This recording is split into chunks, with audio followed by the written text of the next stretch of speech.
Кызматтык милдеттерин аткарууда мыйзам бузууларга жол берген жетекчилер тартиптик жазага тартылды. Бул тууралуу ИИМдин басма сөз кызматы билдирди.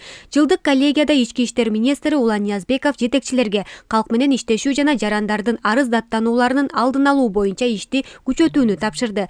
Ички иштер министрлигинин башчысы жетекчилерди жарандардын арыздарына жана билдирүүлөрүнө дыкат көңүл бурууга чакырып, милицияга кайрылган ар бир адам өз ара аракеттенүү боюнча оң таасир калтырышы керектигин белгиледи. Коллегиянын жыйынтыгында коомдук тартипти камсыздоо жана кылмыштуулук менен күрөшүүдө кетирген кемчиликтери үчүн 52 кызматкерге тартиптик жаза колдонулуп, 2 жетекчи ээлеген кызматынан бошотулду. Республиканын аймактык бөлүмдөрүндө өткөрүлгөн жыйынтыктоочу жыйындын жыйынтыгы боюнча 85 кызматкерге тартиптик жазалар колдонулду. Коллегияда айтылган кемчиликтерди жоюп, коюлган тапшырмаларды аткарышыбыз керек. Коллегиянын чечимдерин жана биздин алдыбызда турган стратегиялык пландарды кынтыксыз ишке ашырууда маанилүү. Кылмыштуулук менен күрөшүү, укук бузууларды алдын алуу, жарандардын коопсуздугун камсыздоо, калкка сапаттуу кызмат көрсөтүү жогорку деңгээлде аткаруу негизги артыкчылык болуп саналат деп белгиледи министр. Ал ошондой эле бардык аракеттер элдин коопсуздугун жана өлкөнүн стабилдүүлүгүн жогорку деңгээлде камсыз кылууга багытталышы керектигин кошумчалады. Биздин ар бир иш аракетибиз кыргызстандыктардын коопсуздугуна жана